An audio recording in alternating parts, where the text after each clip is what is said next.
Batxbiko ikasleak eta ongi etorriak Edurne Loiarte, Arantza Muriana eta Aitor Ruizi. Bokazio astearen barruan urtero egiten dugun ekintza bat da hau, profesionalki oso murgilduta dauden pertsonak ekarri eta pixka bat beraien perfilak eta beraien ibilbide pertsonalak zuekin partekatu. Zertarako, kontraste bat zuei proposatzeko, jendea entzuteko, horrelako pertsonak elkarrizketatzea ez da ohiko gauza, ez da kalean egiten den gauza, orduan eskolak horretarako gaude, ez? Aukera hauek eskaintzeko. Eskerrik asko hiruei etortzeagatik, ze lan ordutan datoz, beraz beste gauza batzuk utzita, bale? Gure eskerrik beroena eta guretzat ohore bat da zuek hemen egotea eta zuengandik ikasteko prest gaude, bale? Ordena, hitz egiteko ordena izango da justu hemen ezkerretik Aruntza, bale? Hasiko da nire ezkerretik Aruntza, hasiko da Aitor, eta gero jarraituko du Arantzak eta azkenik Edurnek. Galderak pixkanaka proposatzen joango gea. Aurrera orduan.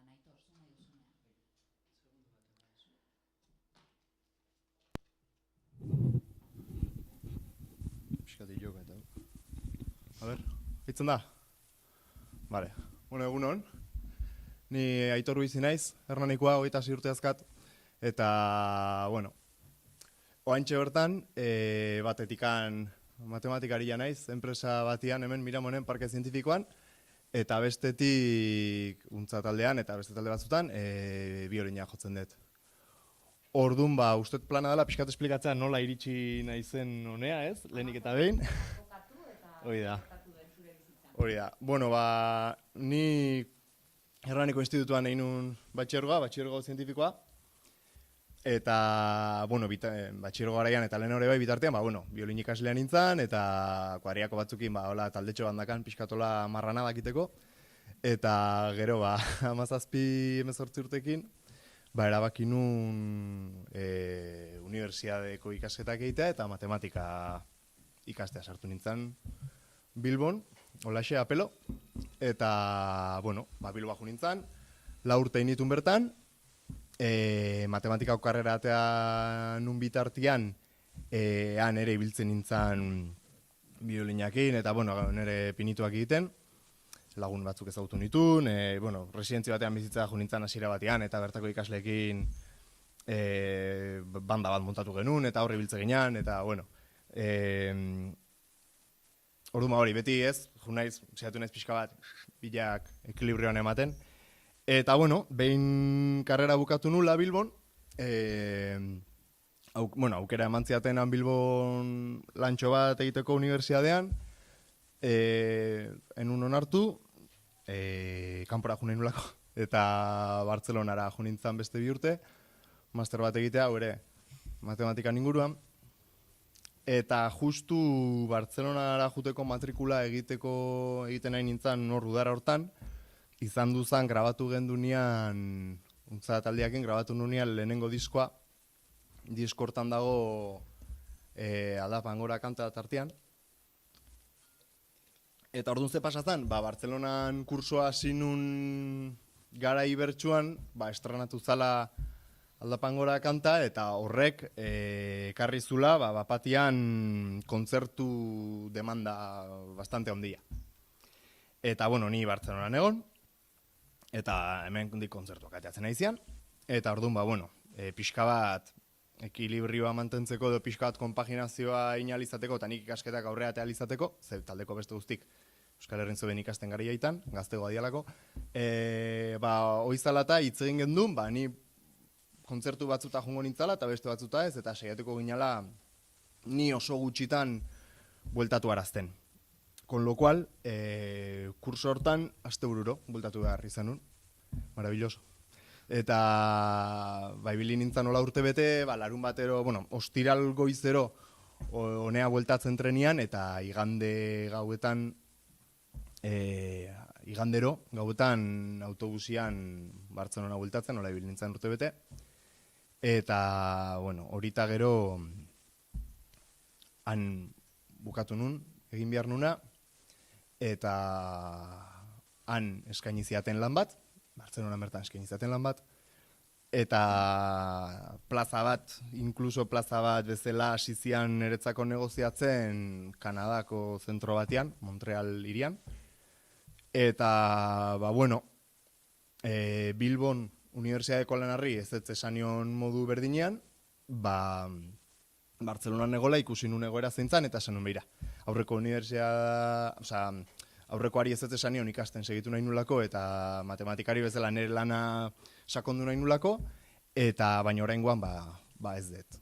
Aurrea segituko matematika kontuakin, utziko dut, botatuko naiz Euskal Herrira, lanen bat bilatuko dut, eta taldearekin segituko dut. Orduan, Bartzelonako masterra bukatu nun, eta bueltatu nintzen Euskal Herrira hango eskaintza horri ez esan da, eta orduan, hemen nengola, proiektua, masterra bat egiten dezunean azkazu asignatura batzuk, eta asignatura horiek aprobatuta gero egin barezu proiektu bat.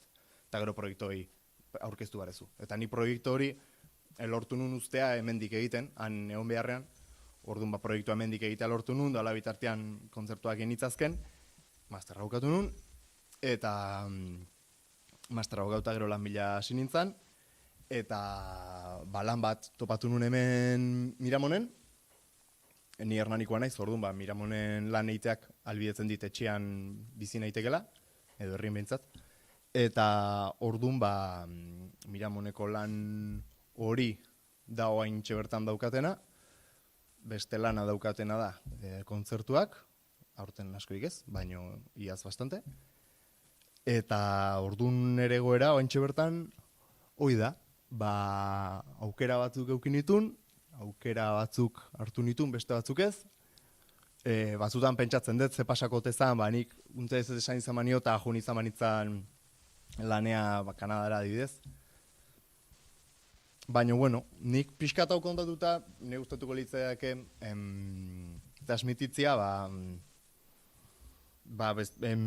aukerak daudela bizitzan, eta askotan ikasketen bidea edo bide klasikoa batzutan ikusi behar dela, pixka relatibizatu behar dela, eta neurri batian kontuan hartu behar dela ere bai gustoa zerekin egongo zean, edo zer izango dan zuk egin nahi dezune edo zerrekin, nun ikusten zean zutan nun ez.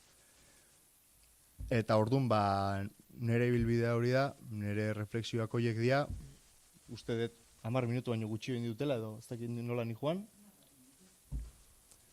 Hoxe da, más o menos, nire bidea.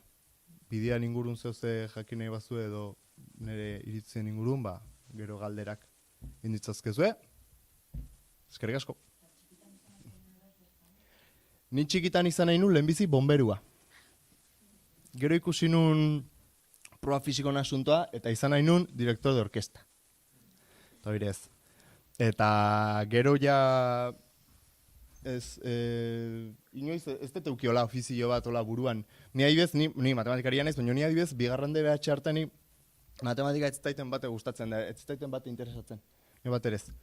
Eta 3. DBH-en izan zen, tokatu izaitela irakasle bat, oso ona, nei asko gustatu zaiten irakasle, eta irakasle horrek markatu nindun, eta orduan 15 urtetan nik burun nekan matematikan run oinakan buruan, eta gero bigarren batxilergo baten nintzen atrebitu esaten hor, matematika nire dut, eta hartzen ditu asignatura batzuk, salseatzen nun, igual biologia pixka bat hartu nun, edo ez dakiz zer, eta bestia.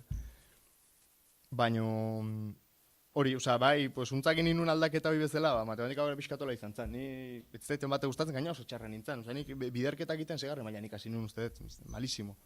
Eta egun batetik bestea, esan nun, igual aukera bat eman bar diotoni, igual ez da bain gaizki ez, igual lehenagokoa bai, baina igual oain goberri gau, igual, ez dakit. Ez dakit aukerak ematea azkenian gauzei, ez?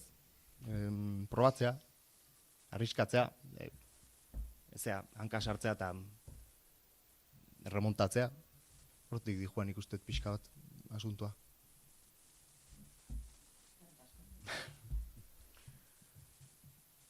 Nire txanda orduan. Ni Arantza Muriana naiz, ni Aitor baino pixka zarragoa naiz. 44 urte ditut, eta hori joan bizi naiz.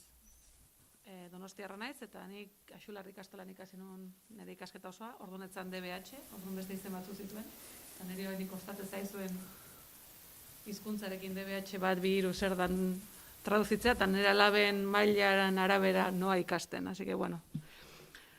Agian nik Aitorren hitz hartuko edez, dudak edo bideak, nondik jarraitu eta aukera bat egin, eta gaizki edo ondo egin. Azkenean niretzako, berak esan duena hori da, aukeratu behar dezute, eta oker edo haino ondo aukeratu ez badezue ez da zer pasatzen. Zuentzako orain izugarri garrantzitsua da aukeraketa, eta ez dakizute zer egin, eta pentsatzen dezute urte bat galduko dezutela gaixi aukeratzen badezute, azken finean gero urte bat ez da ezerrez. Asignatura asko konbalidatu daitezke, edo bideak ere azkenean uztartu daitezke, eta garrantzitsua da benetan pentsatzea ze gustatzen zaizue, zertan aritu nahiko zenukete zuen bizitzan, edo aukeraketa batek askotan bide asko ditu gero. Ez da matematika ikasiet eta matematika maisua edo matematika lanien berdet. Matematikak azkenean arlo asko ditu, informatikoa, logistikoa, eta azkenean ikasketa batekin irten bide asko eta desberdina daude. Nik adibidez, nire garaian kousan, ez nekin zer egin, argi neukan zientzia arloan lan egin nahi nuela, betitatik gustatu izan zait, esperimentuak egitea, zientzia arloa, animaliak, natura. Eta 15 urtekin oparitu zidan nire aitak liburu bat, Marie Currieren biografia bere alabak idatzia, lehenengo edizioetako bat, eta irakurri nuen eta argi izan nuen ikerlari izan nahi nuela. Ikertu nahi nuen, baino esnekin zer ikasi behar nuen ikertzeko edo hortan aritzeko. Nahi nituen medikamentu berriak deskubritu, gaixotasunak sendatzeko, bakuna berriak edo antibiotiko berriak, kuriosoa da gauden garaian.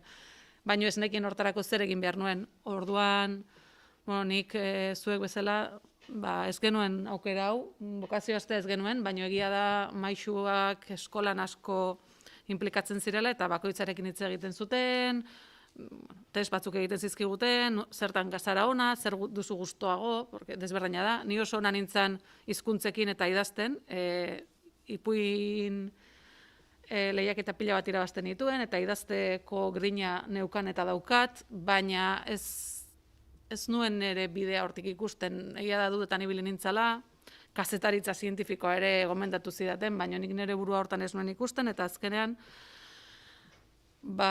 mediko batekin hitz egin nuen, biologa batekin, farmazeutiko batekin, eta azkenean nik kontatzen niena, gustoko nuena, ikusirik esan zidaten, farmazia ikasi zazu. Gaur egun farmazia pentsatuko dezute farmazia baten egotea baino ez dela, baino gauza asko ditu eta ez da hori bakarrik. Eta nik ere ikasketak hasi nituenean Iruñan unibertsitatean ez nuen oso argi nun bukatuko nuen, baina karrera gustoko nuen. Egia da zailtasun gehiago suposatzen zidala, asko kostatu zitzaidan odo gehiago lehenengo urtea, behin ipein, kimika pila bat, baino gustoko nuen. Adibidez, letrako karrera bat aizego edo errexago egin izango nukeen, uste dut, baino ez zitzaidan hainbeste gustatuko. Eta farmazia bukatu nuenean, 4. eta 5. mailetan praktikak egiten genituen, eta egin nituen praktika farmazia batean, baino baita ere ospitalean. Orduan ez zeuden hain reglatuta praktikak, eta nire 3. mailatik udara osoa voluntario bezala egoten nintzen praktiketan ospitalean. Eta niri ospitaleko farmazia asko gustatu zitzaidan, ikerketan pixka bat murgilduagoa, ensaio klinikotan. Eta orduan, nik karrera bukatu nuenean, erabaki nuen oposaketa egin nahi nula FIR-era. FIR da zuek ezagutuko duzuten MIR edo medikuntzako espezialidade bezala, baina farmazian. Gertatzen dana, medikuntza gehiago entzuten dela, eta postu askoz gehiago daudela, farmazeutikoak ospitaletan ez dauda inbeste, orduan, nire garaian 100% ateratzezun plaza, eta oso espezialidade ezberdinetan. Nik ez nuen lehenengoan atera, eta orduan erabaki nuen beste zerbait egitea, eta oposaketa ateratzearekin batera urte hori galdu nuela ere ez dut konsideratzen. Nik urte hortan FIR-a prestatzen, farmazia hospitalaria arloan asko ikasi nuen, akademia batera jo nintzen Valentzira bizitzera, prestatu nuen, eta niri urte horrek ere asko balio izan zidan ikasteko, beste arlo batzuetan. Eta oraindik ere nire lanean uste dut aplikatzen ditudan arloak. Dudak izan ditu nire bai farmazia hospitalarioa egin edo master bat garai hartan, eta nire garaian master bat zegoen unibertsitatean industria farmazeutikoa ikasteko, beste aukera bat zen farmazia arloan. Uste nuen ez zidatela hartuko, oso jende gutxi hartzen zutelako, eta ez nuen neure burua aurkeztu, eta bigarren aldian aldiz hartu nahi duten. Eta hor ikusi nuen industria farmazeutikoak eta ikerketa farmazia mailan dituen lanpostu desberdinak, eta aukera handia dauka, karreran ezagutu ez nuena, eta asko gustatu zitzaidan. Eta bukatu nuen ere tesina. Zuek hori ez dakizute zer dan, baina tesia egiten den bezala orain, leheno zegoen aurre zati bat, tesina deitzen zen da, tesiaren erdia dela, proiektu bat egitea master bukaeran bezala. Eta kimika farmazeutikan egin nuen, da kimika organikoan, eta oso gustoko neukan, eta gero bukatzean eskaini zidaten gelitzen unibertsitatean ere, aitorri bezala, baino nik lan egin nahi nuen. Ni ikasteaz ezpertuan egon, urte gehiegi pasan dituen ikasten, 5 dira karrera, gehi bestea oposizioa beste bat, gehi mastera beste bat eta erdi, gehi tesina bukatzea beste bat, eta esan nik lan egin nahi dut, eta lana bilatu nuen, naiz eta beka bat izan Parisen, ensaio klinikotan, laboratorio farmazeutiko batean ateratzeko. Eta aurkitu nuen lana, arlo berdinean, baina ez beka batekin, baizik eta ospitaletan ensaio klinikoak gestionatzen ibiltzeko. Hori da droga berriak probatzea gizakietan, eta hor 3 urte egon nintzen oso gustora, eta gero aldatu nuen orain nagoen enpresara. Hasi nintzen langile moduan, eta postu desberdinatik pasan nintzen. Komertziala, kalidadea, prebentzioa, nik uste dut enpresako arlo desberdinak ikasi nituela, eta hori izan 2005-etik 2012-ra, eta 7 urtetara, krisi bat egon zen 2012an, zuen familietan ere bizi izango zenutela ziurazki duela 8 urte ekonomikoki, eta enpresa asko itxitzeko arazo egon zen, eta gurea ez egon hain gaizki, zeren jaiotzen ari ginen, baina, sozioek beste enpresa batzu zituzten, non bai zituzten arazo larriak, eta orduan eskaini ziguten langilei enpresa zuzentzeko, eta guk hartzeko. Eta 2 langileen artean baietetzen genuen, uratako bat ni, eta orain 2 gaude, pasa dira beste 7-8 urte, 25 langile bat gara, 25, mundu mailan lan egiten dugu, internazionalki farmazeutika guztiekin, eta egiten duguna da ikertu, beraien produktuak farmako bihurtuko direnak, baina oso momentu goiztiarrean. Egin ordez pertsonetan, ospitaletan lan egin nuen bezala, hau da animalietan, eta ez edozein animalietan, baizik eta zebra arraietan, automatizazioa, machine learning, inteligentzia artifiziala, eta horrelako erramintak erabiltzeko aukera ematen dizkizutenak, azkarrago, merkeago, efizienteago egiteko, eta aurreratzeko ikerketa prozesuan. Orain COVID-arekin pasatzen ari da garrantzitsua dena, nahi dugu denok 2 urtetan bakuna bat izan edo batean, eta prozesua berez 10-20 urtekoa da. Hasten denetik, zeluletan gizakietan probatu arte, orduan, gu bereziki hortan ari gara, saiatzen prozesu hori laburtzen, eta kandidato hobeagoekin iristen, seguruagoak eta efikazagoak dianak, ez? Baina arraietan, eta arraien arrautzetan. Eta ikerketan lan egiteaz gain, egia zen nik ja ikerketa aspaldi utzi nuen, eta ez nago laborategian ikerketak egiten, gehiago nago gestioan, eta enpresaren gestioan, eta zertan bideratzen dugun ikerketa, eta ze arlotan hasten geran edo jarraitzen dugun, baina hori ere gustoko dut, eta egia esan oso pozik nago hartu izan ditudan erabakietaz, batzutan ere pentsatzen ez gertatuko litzateken desberdin egin izan banu, baina uste dut azkenean bide guztiak nik nahi nuenara edo gustuko dudanera eraman nautela, eta ez naiz batere damutzen.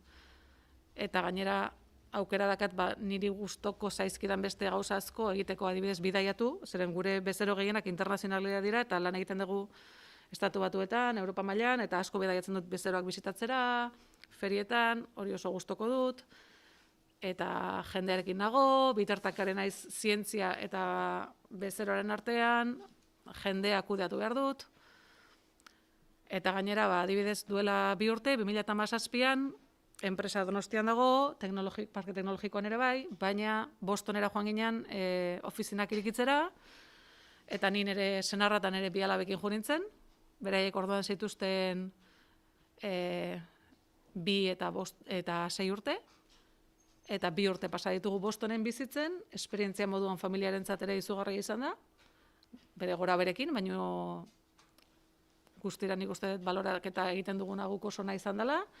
Nire alabak orain bilingoak dira inglesa, euskara, erdera, gutxiago, euskara eta inglesa esango nuke. Eta beste bizi esperientzia bat bizi izan dugu. Egia da, erderaz deitzen den area de konfort horretik ateratzeko prest egon behartzarela askotan ikasteko, eta ez dute horri beldurrik izan behar, eta nik uste dut area de konfort horretik ateratzean benetan ikasten dirala gauzak, eta garatzen dituzula kapazitateak beldurra edo gai etzerala edo pentsatzen duzun gauz horiei aurre egiteko, eta nik ere hortara animatuko zintuzteket. Eta ni orain berriz hemen nago, eskerrak, zeren situazio hau han komplikatua izango zen, familitik urrun eta han dagoen egoerarekin, eta enpresa kudeatzen jarraitzen dugu, eta hazten, eta dagoen egoeran kudeatzen ez dela bat ere erresa, ikastolako izela, pentsatzen dut, baina eguneroko gauza berriekin eta egunero ikasten. Inoiz ez da bukatzen ikasten hori ere bai. Eta nire kurrikulunean hori ere bai ikusi dezakezue. Ointxe beste master bat egiten ari naiz. Nik enpresak kudeatu alezateko, farmazia ikasita gero eta masterra egin nun MB bat, Management Business Administration, MB deitzen da normalean, da enpresak kudeatzeko eta finantza arloan eta nik ez naukan ikasketarik, nik farmazia ikasi duen, orduan askotan bileretan zenbakiak, ez nekin nola ez nituen hainbeste ulertzen, eta erabaki nuen MB bat egitea. Eta hori egin nuen nire alabaren haurdunaldiarekin batera. Orduan, nik ere beti uztartu izan dut nire familia, nire bizitza pertsonala, eta nire profesionaltasun arloa biak eta denak gustoko ditu dela, eta ez dut nahi izan ezerri uko egin. Hori ere ez da erresa, eta nik lortu dut, dakotelako nire senarraren laguntza, edo ez da laguntza, bien artean egiten dugu dana, eta bien artean organizatzen gera, bestela nik ez nuke posible izango 10 egun estatu batuera jutea nire alabak 7 hilabete ditunean titiak enduta, edo 1000 gauza, baino edo ikastea MB bat haurdunaldiarekin batera eta enpresan nagoen bitartean. Eta oraintxe beste master bat egiten ari naiz, oraintxe marketing digitala. Zergatik zuek bezain jarriaz gaudelako teknologia guzti hauetan, ez? Eta zuentzako oraintxe entzun dut sartzen zinaztela. Ez dakitze konpartitu eta ez dakitze like ditut. Gure hortan ikasten ari gara eta guk ere hori erabili behar dugu, ez?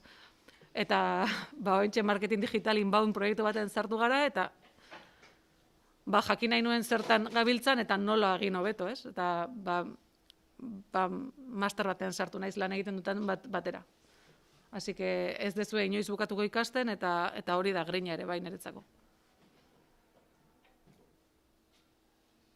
Galderari badakazute bukaeran ere bai. Ez dakit denbora nola jurtze egiten, barkatu.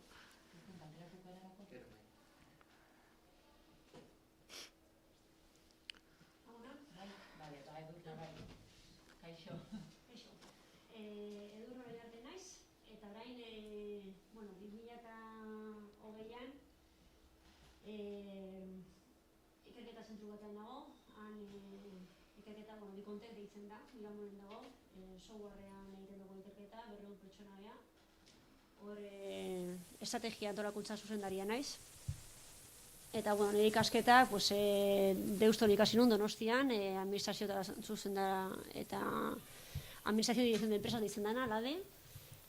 Masterra egin nun ere bai, Erasmus egin nun, eta gero doktora dutza egin nun, eta orain IES-en nabil bueltak ematen, IES Business School, Barcelona, Marillen, eta hor Executive Business zertifikatua ere lortu nun, pasan urtean, eta bar. Gero, bestalde, eskondu nintzen, bi aur ditut, zentzurretan esan daiteke, iaia gehienek egiten dugun, ezta? Segertatzen da, ni 1997an jaio nintzen. Hija de la democracia por casi churro. Oain dana zarete hijos de la democracia, baina garai horietan ez hainbeste. Zuen haien eukanean, hori izan 1984an, bale? Ni Mariaren bihotzan ikasi nun, Grosen, klaretarrak zeudenan. Orduan, nik bokazio asteak, misio asteak, pakearen asteak, hori danak izan ditun, eta udaleko guztietara jo nintzen. Eta hori da, orain nahiko nukena kontatu, ezta? Ikasketak eta hori dana, bakoitzak nahi duen egin dezake, eta bere bizitza pertsonalean ere bai. Zer gertatzen da, zer esaten ziguten guri klaretarrek, zergatikan bidaltzen ziguten udalekuetara, eta usten gintuzten 2 egun bakarrik mendian, tortor batean itun berriarekin, eta kuaderno eta boligrafo batekin. Antxoia batzuk eta txokolate pixkat. Bizi proiektua. Adin hauetan, bizi proiektuaren diseinu bat izatea garrantzitsua litzateke. Zer nahi dezut egin zuen bizitzarekin? Azken finean, gauza bat argi dago, ez da, danak hilko gara. Ezakigu non dagoen gure kadusidade data, danak hilko gara. Orduan, bidea da garrantzitsua. Bide horretan, ze gauza dira klabeak. Zer egingo dezun zure bizitza pertsonalarekin, ze proiektu dakasun, eskonduko zea bai edo ez, zeinekin, hori oso garrantzitsua da, gero zer gertatzen da, batzuk banatzen dira, beste batzuk jarraitzen dute, hor, ez? Eta gero, atal profesionala oso garrantzitsua da, azkenean guk astean zehar ordu pilo basartzen ditugu lanean. Orduan, ze bidea eramango dezu hor, zuk erabakiko dezu, utziko dezu beste batzuek zui esatea zein bar dezun, ez dakit, zure bizitza utziko dezu hortxe gertatzen danarekin, ikusiko duzu zer egingo dezun.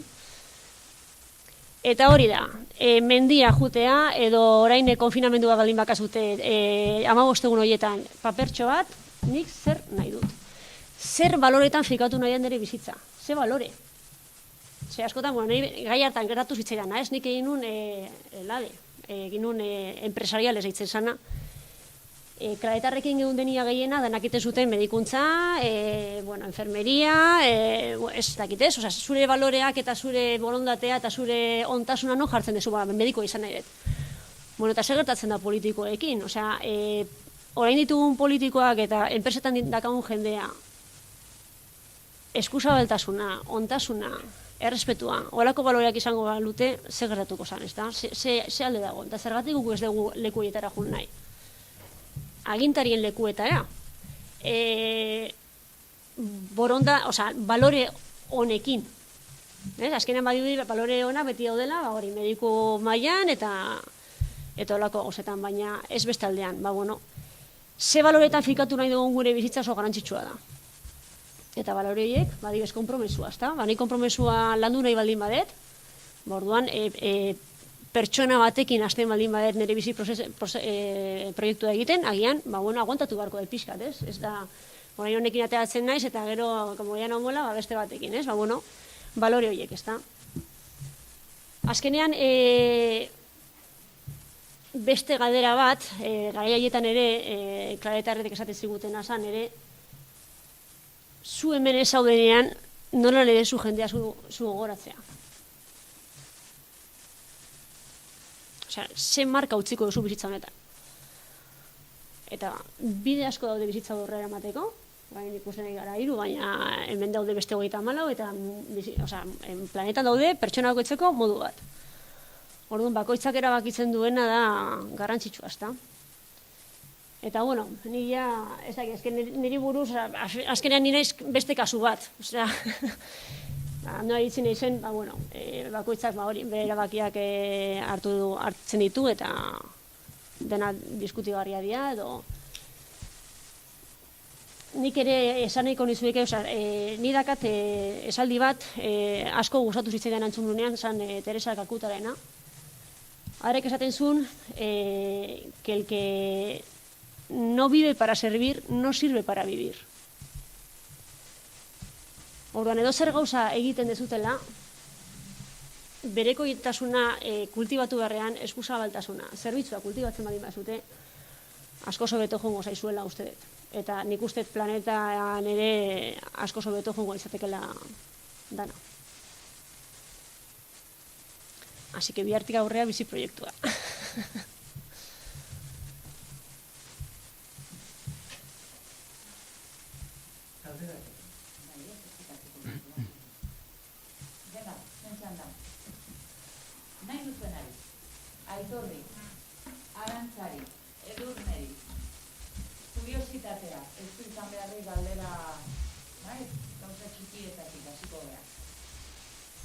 Zer nahi diezu galdetu? Bai. Venga.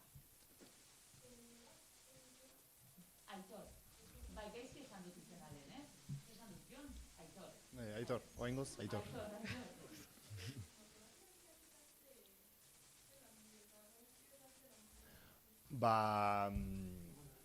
Bai, hoi da, galdera errepikatuko, beste gaitzeko.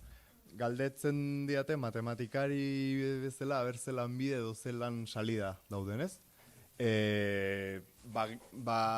Asko eta gero ez da gehiago. Ze bain gaina haida enpresa mundu asko, haida konturatzen, enpresa munduan asko haidea konturatzen, zenbateaino aplikatu daiteken matematika, ez? Orduan, matematikan daude salidak, a grosso modo, ez da?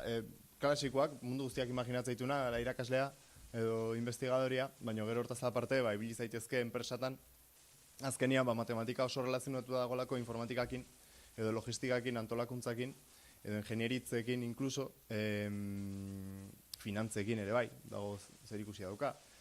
Matematikaria generalian, ez da animali bat ez dala manaban juten. Da pixka zer solidario, egoten da, enpresatan egoten dira matematikariakola. Ekipo askotan komeni da egotea, matematikari bat edo beste, igual bikoteken, igual pilo daude, baino enpresa, ingenieritza enpresa batean ez, beti matematikari bat beste, bai finantza kontuak edo datuen analisiak egiteko, nik adibidez lan egiten dut asko, adibidez analisi proiektiboakin, datuak aztertu eta datuek predikzioak egin, predikzioak egingo dituzten programa matematikoak, programa informatikoak barkatu diseinatu. Ospitaletan ere daude, nire lagun bat ospitalean dago lanian, analisi klinikoak egiten ditu, investigatzen du zenbateko prebalezentzia dakaten zeak, infekzioek eta denetatik, oso zabala da, eta ni gauza asko ez dakizkitze, ni dakitz nire ezagunen gatik etorri zaitena, baino oso zabala. Guggenheim museoan ni dakidala ez dago matematikerik, baina bestela toki guztietan, nik esango nuke. Oso zabala.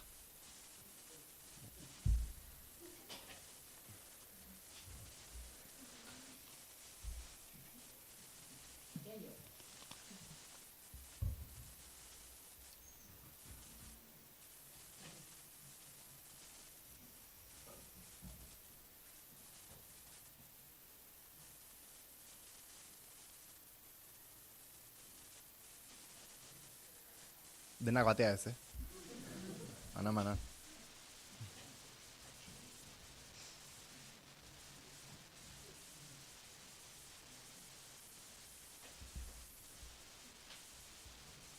Bueno, agian zerbait esateko horren inguruan, ez? Matematikaria edo bestelako disiplinetan orain digitalizazioa dela eta dana informatikarekin egiten baldin badezu, eta badaude hor karrera misto pilo bat, irtera badago. Osa, indezakezu, hori, lade gehi informatika, guk adibidez bikontek ditugu matematikaria badakite programatzen, osa, badakite matematika eta badakite programatzen. Edo zer gauza informatikarekin ja lotzen baldin bada, zagoen jongo arazorik. Horre, bai teknikoki, bai administrazio departamentu batean, edo rekursu humanoseko departamentu batean, edo zer gauzan, nahi daiteke. Baina gero adibidez bai, horrekin lotuta, malgutasuna ere, lan munduan malgutasuna ere badagoela, nire lanian badago ingenieritza mekanikoa ikasizun bat, eta datu analisia egiten da biloain. Hori ere importantzia dela, ez? Edo fisika, nire launen baitut fisika ikasizutenak, eta dabiltzala bain gauza ingenieritzako gauzekin dabiltzanak. Fisika ikasizun ere kuadrilako bat, orain dago almazen bateko lan ekipo bat antolatzen. Igual horrekin lotuta, ez? Fisika ikasizu, fisika ingoet, igual ez dala... Ikasketak azkenean egiten dizutena da, burua pixka eta moblatu bezala, eta gero asuntoa da, non bukatzen desun edo non hasten desun zure karrera profesionala. Azkenean karrera profesionala ere 50 zagizen bat urteko gauza da, orduan, bueno.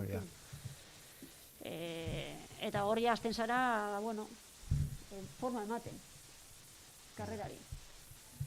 Bai, karrera bardin batekin espezialidade ezberdinak dituzu, guk adibidez biobiden laborategian dagoen jendeak egin du biokimika, biologia, ciencias ambientales, fisiko-kimika, farmazia, oso karrera ezberdinak, eta azkenean danak daude ikerketa berdina egiten, ez? Edo inkluso komertzial bezala. Guk adibidez komertzialak behar dugu background zientifiko bat izatea, zeren hitz egin behar dute zientzilari batzuekin proiektuari buruz, eta ez badakate hiztegi hori ezin dute, ez? Orduan, karrera bakoitzarekin gero espezialidade oso desberdinak aukeratu ditzazkezue, eta aukeraketa ez da bakarrik 6 ikasi behar dudan orain, ez? Gero ere irikia dukazue. Masterrarekin gehien bat, ez? Eta aparte gauza bat lanean gero astentzian ekin. bukatzatu da beste gauza batean. Azkenean ikasketek ematen dizkizute erramintak, baina gero erramintaekin, te viene eta zu, egiten duzu aldezun askotan. Eta hori igual hemen ez da hainoikoa, baina adibidez estatu batuetan aukitu dezakezu jendea lanean postu batean, eta bata matematikaria, besteak ikasi du filosofia, besteak historia, eta txokatzen dizu batzutan. Gaina hormain horrak talako gauza daude, aldezu lehen gauz bat, gero bestia, eta diferentea da. Baina gero ere bai zertan lan egin duzun, da zertan espezializatu zera, aukera oso zabala dukazue. Argi da kasu, egizan berzutena, beak esan dizuena, ez? Bizi proiektua zelan egin nahi dut, zer gustatzen zait, eta ze gehiago sornitu nahi dut, ez? Nahi ez, matematika sartu nintzenean, ni pentsatu nuen, bale, ni zerta dedikatu nahi dut ez de pentsatuko, ni pentsatuko dukoet, ze ikasi nahi. Eta gero ja ikusiko dut zein. Eta sartu nintzen, ni matematika sartu nintzen, ikasi nahi nulako, nahi lan pasaretzit zaiten burutik egiten, zertan lan nahi. Eta gero jo nintzen ikusten, ondo dago, hau ez, eta hola, eta...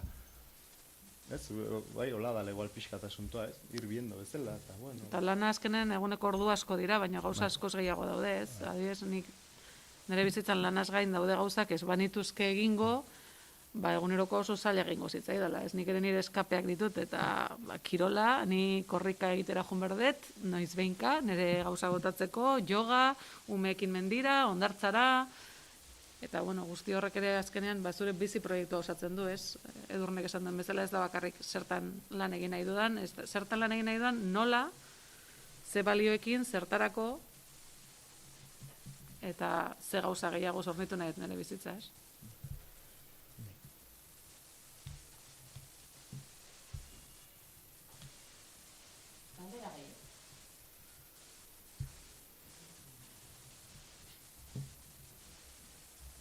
Zuekin ekipoetan lanean dagoen jendetik ze baloratzen duzue? Pertsona batean. Zer baloratzen duzue? Zer da zuentzat?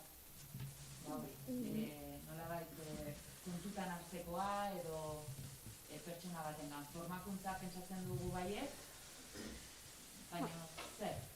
A ver, liburuak esatu dutena da la actitud y la aptitud. Orduan, horrek esan nahi duna da, kapazitatea izan behar dula postu horretarako, bai? Baina hori da uneko 50, beste uneko 50 da jarrera. Eta jarreran sartzen da pertsona nolakoa dan. Taldean initzeko jarrera nahi duen edo ez, edo sartzen baldin badezu taldeari mina ingo dion edo ez. Eta hori da uneko 50. Bi gauza dira, oso pertsona inteligentea eta kapazitate askokin, baina ez baldin badago berarekin lan egiteko posibilitateik oso arraroa edo ez duelako zer gauza, ez? Horrek ez du balio. Balio duna da, hori, lehen esan dukuna, ze baloretan efinkatzen den bakoitza. Eta balorea baldin badia beti zugan pentsatzea eta zu zara munduko importanteena eta zer, ondokoak ze uste zute pentsatzen dutela, zutaz. Hori oso garrantzitsua da. Azkenean, taldeetan egiten dugu, nik uste lana, ez? Eta taldean kontutan hartu barana da, zu zarela taldeko pertsona bat, eta importanteena da taldeko objektiboak edo handagoen ambienteare, bai, eta ambientea denok egiten dugu. Zer arnasten dan lanean, segatikan jendea altxatzen dan posik lanean juteko edo ez, hori guk egiten dugu, pertsonek egiten dugu. Bakoitzak zer ematen du hori ondo edo gaizki egoteko. Zer egiten dugu izan altxatzerakoan eta lanean juterakoan edo hemen klasean, ez? eta horren arabera, hobeto joango zaizu bizitza, edo azkenean zoriontasuna ez da egoera permanente bat. Momentua daude. Batzuk politagoa, beste batzuk ezein beste. Gu oraintxe gaude selekzio prozesu batean, eta guk oso garrantzia handia ematen diogu aktitudeari. Nik beti esate, nien nahet pertsona bat, proaktiboa, gauzak egin nahi dituenak, kudeatzen dakizkinak, baina taldean lan egiten dakiena. Eta jende guztiak ez dakit taldean lan egiten beste entzuten, eta zuk ze aportatu dezakezun, baina zure ondokoak ze aportatuko duen, lana hobea izateko denon artean. Eta balioak. Gure enpresako balioak oso argi ditugu, eta gure web horrien agertzen dira, eta dira uste dugulako horrek egiten da gaituelako hobeak, ez? Eta bat da beti berrikuntzan pentsatzea, ze egin dezaket hobeto, berrikuntza aplikatuz, baina zer egin dezakegun beti hobeto, ez? Beti gure hoberena eskainiaz, eta hori pertsona bakoitzak ez badu eskaintzen bere lanean ezinezkoa litzateke. Eta aktitudea da garrantzitsuena, flexiblea izatea, ikasi nahi izatea, aportatu nahi izatea, eta hori ematen ez duena azkenean ez da integratzen lantaldean eta enpresan. Eta orduan hori ere ikasi behar dezute unibertsitatean lanean, taldean lanak egitea, presentatzea, ingelesa, gaur egun ezinbestekoa, informatika, baina horiek dira, behar esan dituna, aptitudes, no aktitudes, eta biak uztartu behar dira. Eta jende oso argia eta oso ona, baina gero lanean egiten ez dakiena taldean eta ondo integratzen, arazoak sortzen dizkizu. Oban bi gauza behar dituz. Ni goatzen naiz, lan entrevista inunean, nahi jefeak esan ziala. Guk lanean egiten dugu, hau eta hau, eta zuk egin barezu, hau eta hau. Eta ni gauza harriak enekin ez da zertzian, eta hori den esplikatu zean jefeak eta esan zen. Bale, zure txanda, esan zian da, nola nire txanda. Bai, ez dakit bendete, saiazu, zeba hartu hartzaitut, ez? Eta nik esan nion behitu, ni dakizkit gauza, zuk esan dituzunetik gauza batzuk. Beste batzuk ez dakizkit, baina azkar ikasten dut eta ikasteko presnago. Hola esan nion. Eta gaina hola izan zen gaina, gero hartu nindun, eta esan zian, egin barezu eta gauza batzuk egin nitun, eta beste batzuk ikasi behar izan nitun egiten, eta azkenean egin nitun, eta listo. Ikuste, hori dala, ez? Naturale izatea, eta esatea, izu, bitu, hau ez dakit ikasi nuen. Eta listo, ez dakit behar dut, ikasteko momentu atian, eta ez da zer pasatzen, iruditzen zai gaina, positibo hori dala, ez? Hori, jarrera hori, nik uste, klabia. Niko estimatzet behintzat, lankideetan. Bai. Bai, errepikatuko galdera bai. Aitorrentzat, ea matematika utzi eta musika lanbide bihurtuko... Bale, galdera da, matematika utzi eta musikal lanbide bihurtuko tenuken. Erantzuna da ez, bi arrazoiengatik, bat, musika guaingoz, nahi diruz ez dialako ematen. Hola, así de fácil. Eta bi, ez detelak, bueno, hiru, beste bi. Bigarrena da, musika lanbide bezala oso gogorra iruditzen zaitela, ze azkenian zure lan ritmoa eta zure arrakasta profesionala iritzi publikoan menpe dago, eta hori oso gogorra da. Eta oso juzgatua zea, eta gaina etzea juzgatua jefe baten gatik nun badakin zer egin dezun eta tal, baizik eta juzgatua zea iritzi publikoan gatik, eta hori oso zea da, oso injustua izan daiteke, edo oso gogorra, eta sare sozialekin gehiago, oendikan.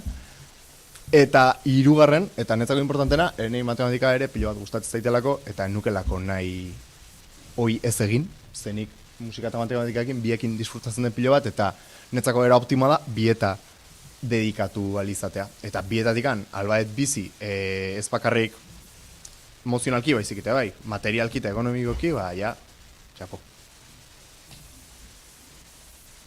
Beste bat, irurentzat, beldurra, esaten dute, eta gainera balioak ikatzen dute, nik arantzarekin tripatu erditu naiz, ikasketa enpresa hartu estatu batetarako, eta zuk ere erabaki batzu, nola gainditu beldurra erabakien hartzen.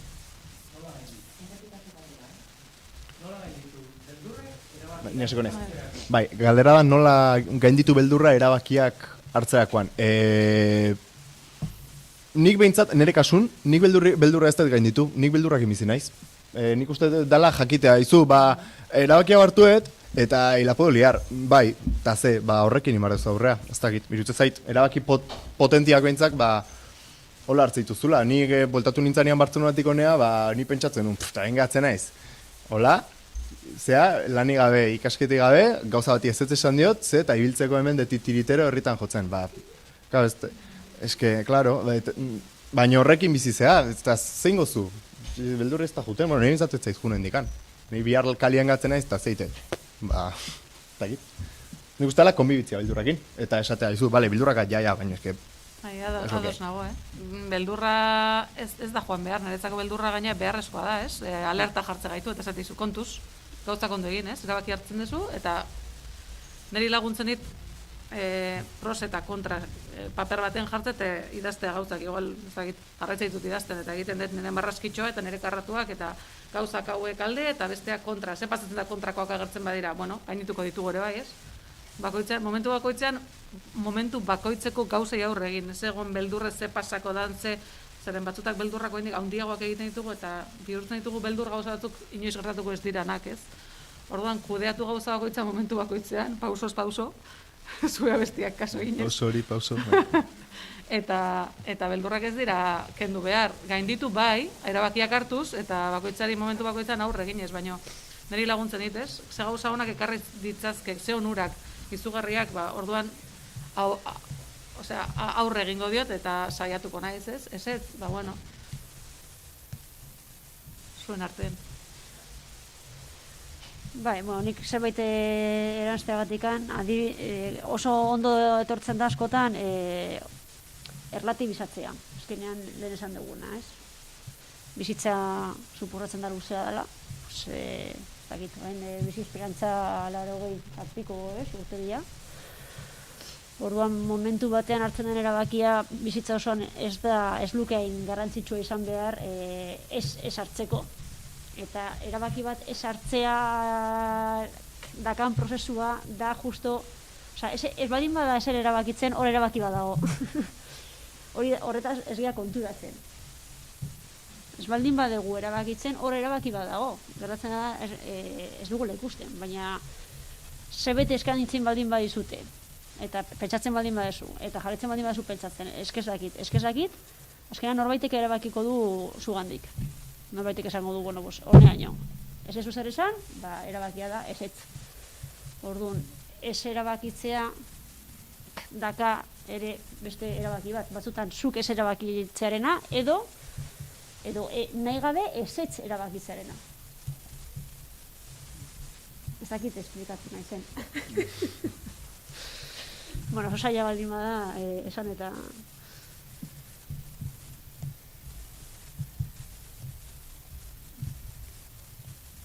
Besteik, a ber? Galdera badago gora. Bat uste.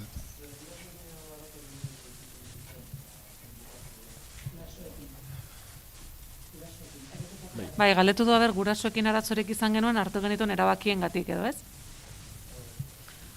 Nire kasuan ez, nik zientzia nahi nuen eta nire guraso, nire aitak, berak bere garaian nire auxiliar moduan lan egin zuen ospitaletan, da berarentzako ni medikua izatea berak lortu ez zuena, adibidez pixka bat niregan isladatu zuen, baina nik esan nioen ez, nik farmazia nahi nuela, ikerketan lan egin nahi nuelako, ulertu zuen eta lagundu zidan, ez? Baina, hori ere berak esan du, ez? Zuek erabaki berdezue, ez zuek gurasoek edo zuek ingurukoek, ez? Beti ere entzun, lagundu nahi digutelako gurasoek, nik guraso bezala zaten dizuet, egia da, azkenean erabakia eta bizi behar duzuenak zuek zeratela eta zuek hartu behar duzue. Baina, egilezu ulerteraztea, ez? Zergaitik hartzen dituzuen erabakiak eta esplikatzen badiezue zergaitik zertarako eta nola egin nahi duzuen, ziurrenik ulertuko dute. Ni batzen nahi, nik esan nienia matematika ikasi nahi nula adibidez, ama gezarrez, baina atxak atzuz daite nola behi da, eta esan matematika, zertako? Zentzen da, ez dakit nola zertako, ikasi nahi dut, ez dakit eta. Matematika eta hor zeitek. Eta ni, ez dakit, hortako sartu, ikusiko, eta, bole, ikusikoek, hola esan zian da. Ez dakit, nik okin un suertea, gurasoak esan ziala, zu ikusi, gu patzeizu zea ikasketak eta zu guelan apatzea eta zuelan aprobatzea. Takit, nire naiz egokinak gurasokin gatazkan inguru nitzeiteko zen nik enitu neuki. Eta hendik ez azkat, eta eskara. Nire kasuan nik nire amarekin negoziatu behar izan nun, baina ez karrera gaitikan, baizik eta non ikasi. Nire planteamendua zen lade egitea, baina sarrikon, oza, unibertsitate publikoan, nire aukera zen etxetikan ateatzea. Eta unibertsitatea, bueno, beraiek ez zuten hainbeste pagatu behar. Eta nire amak esan ziana zen, dirua beraiena zenez, beraiek nahiago zutela diru hori formakuntzan ematea, pisu batean baino. Orduan azkenean bukatu nun Donostian eta unibertsitate pribatuan, deuston. Bueno, geratu nintzen bilu gara jun gabe. Baina, beno, gero deustok emantzian aukera Londresea juteko, Westminstereko unibertsitatea, eta orduan ja posiratu nintzen, etxetik atera nintzen. Eta, baina, bueno.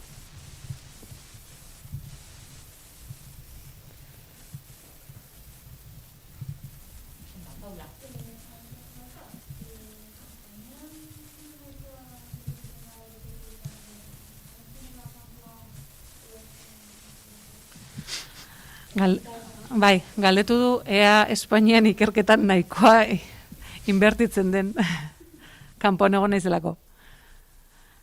Ez da nahikoa inbertitzen, ez dare urrutitik, eta ez dut nik esaten, estadistikak esaten dute, ez.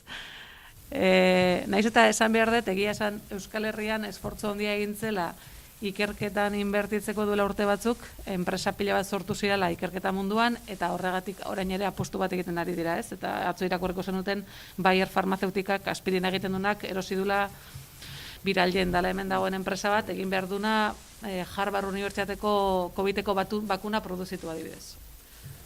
Bueno, hori da adibide bat. Gu bostenera junginen horregatik, ez hemen ez delako nahikoa inbertitzen, baizik eta gure merkatu hemen ez delako inoiz egon, zergatik.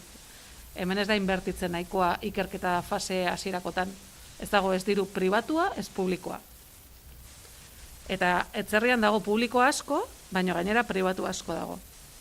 Han jendea edozeinek inbertitzen du edozein enpresatan, eta da alta ematezea web horri batean, eta jendeak oitxura daka, nik lan egin dute matematikari bizi bezala, 75 urte arte jubilatu naiz, baina gustatzen zait estadistikak matematikan, eta enpresa berriei honek arrakasta izango den, nire numeroak egite ditut, eta inbertitzen dut kopuru bat urtero, eta juten nahi txarletara, eta ikusten dut zertan dabiltzan, eta hori oso ohikoa da. Eta gainera, nire jakituria edo nire esperientzia profesionala jarri beraien esku eta mentore bezala lan egiten dut. Hori oso maiz ikusten da, eta orduan diru askoz gehiago dago. Eta han, enpresa bat sortzeko diru laguntza bila jutezean esaten dizute, hemengoa bider 5 edo 10 eskatzea. Guk hemen eskatzen genuen 1 milioi bat, eta esaten dizute, gutxienez 5, bestela hemen horrekin ez dezu zer egiten, baina dena ere garestiagoa da. Han bizitzea oso garestia da, alokairua oso garestia da, eskolak, pribatuak, garestiak dira oso, eta publikoak oso onak dira, herrialde edo zona hori oso ona baldima da, eta renta per capita handia baldima da, bestela ez. Orduan, bueno, baina gu junginean, zeren guk egiten dugu lan ikerketa fase oso hasierakoan, horrek diru inbertsio oso handia behar ditu, eta orduan Espainia mailan edo Europako herrialde askotan ez da hori egiten. Eta laboratori farmazeutikoak Espainian, azten dira ikerketan ensaio klinikotan. Segiten dute lizentziatu farmako bat beste farmazeutika batei atzerrikoa eta jarraitzen dute azkeneko prozesua. Dakala, arrisku gutxiago, inbertsio gutxiago eta azkenean etekina sortu dezakete. Orduan, Espainia mailan oso gutxi lan egiten dugu. Egiten dutenekin lan egiten dugu, baina oso gutxi. Gure bezero guztiak dira atzerretarrak, 196 agian. Orduan, eta Cambridge eta Boston da farmazeutika eta ikerketa medikuntza mailan polo handiena.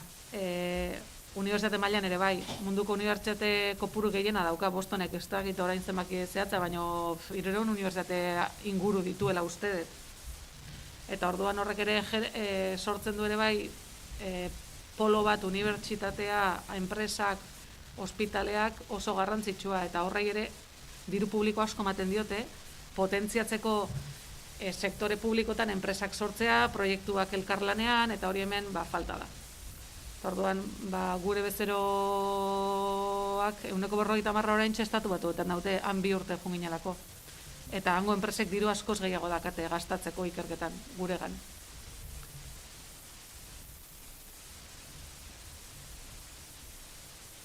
Bale, beste egan. Lehenengoa, galdetzen dute, abertzen moztu ikasleak zineten, beraien adinean. Nik erantzun dut.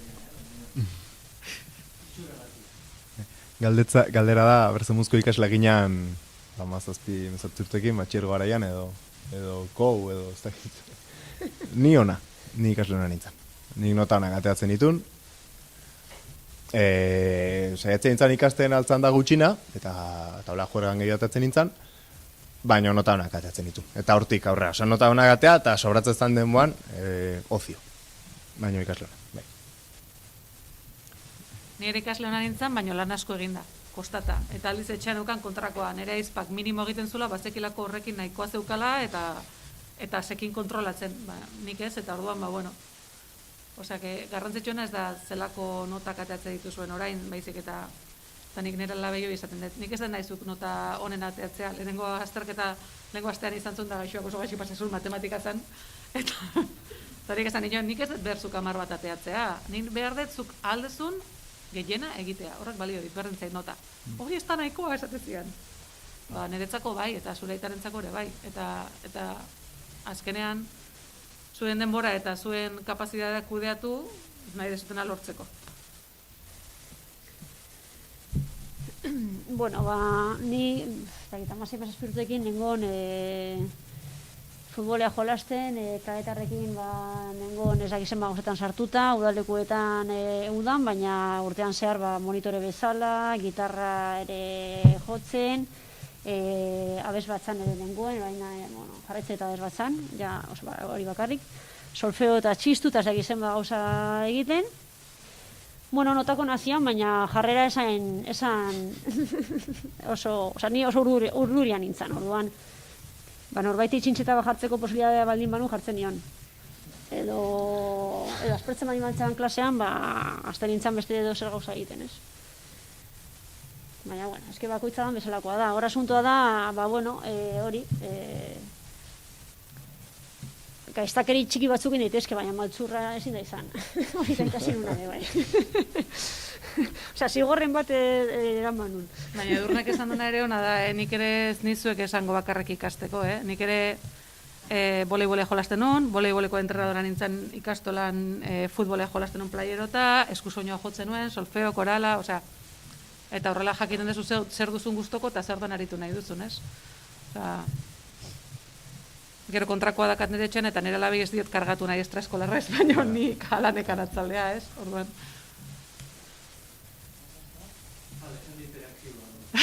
Bueno, ni harritzen da, barantzai, galderak, garri bat ez egitea, nik egin dugu. Ja. Kompromiso hartzai. Arantzatu da egitu. Nizulak hau bakuna, no? Pregunta el millón. Nik ez dakat erantzuna, Galdera. Bai, galdetzen dira eta behar noizko dakagun COVID-aren bakuna. Nik ez dakat erantzuna. Baina esan dizuet leheno, ikerketa normal batek 10-20 urte erabaten dituela, bilioi bat baino gehioko kostua eta lan asko. Honekin egin dana da, ikerketa asko moztu. Osea, moztu denboran. Zergatik, hartu dialako farmakoak o bakunak ja ikertuta zeudenak eta medikamentu tratamenduak ere bai, aurreratu da zeuderako beste gauza batzutako, eta begiratzen da, hauentzako ere efektu dakaten. Horrekin irabazi da urte pila bat ikerketan eta nahi da azkarrago egin. Esaten duenean politiko batek telebistan urte beten egongo dela, nahi barre sartzen zait etxean. Nik esan dut gutxienez 2 edo 3 urte, bakuna seguru eta efikaz bat izateko. Hain efikazak ez diranak egongo direla? Bai. Jendeak bakunatu nahiko duela? Ez dakit. Zeren hori ere beste gauza bada. Ni ez naiz bakunatuko, ni eta nire familia ez bat uste segurtasun nahikoa dakanik, ez? Niretzako hor dago gakoa.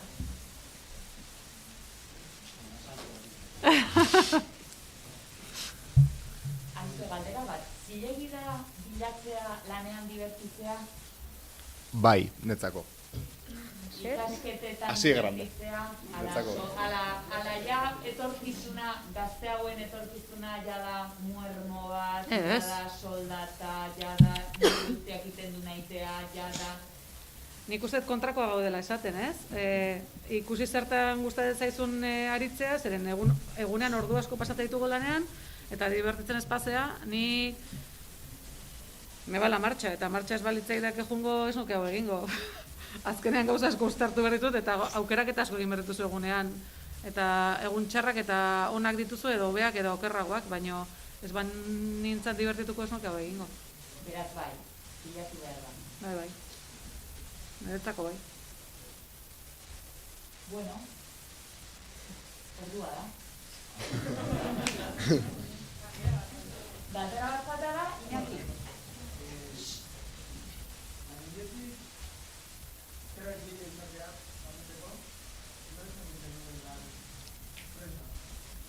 Ni? Etorritatu galdera, Langiletik zerbait gehiago izateko noiz ikusi nun prest nengoela. Emprendizaje edo odolan daramatela uste dut, nire aitak ere bere enpresa sortu zuen bere garaian, eta nik etxean ikusi dut zer dan enpresa bat kudeatzea, ordu asko lan egitea, gauza ona, gauza txarrak, eta zirrara igual ordun sortu zitzaidan, aitari negozioan askotan lagundu izan diot fakturazioakin, eta baino ikerketan lanean hasi nintzenean sekula ez nuen pentsatzen orain egongo nintzen lekuan egongo nintzenik. Aukera izan nuen, eta naiz eta beldurrasko izan, baietz erabaki nuen da aurrera jarraitu nuen.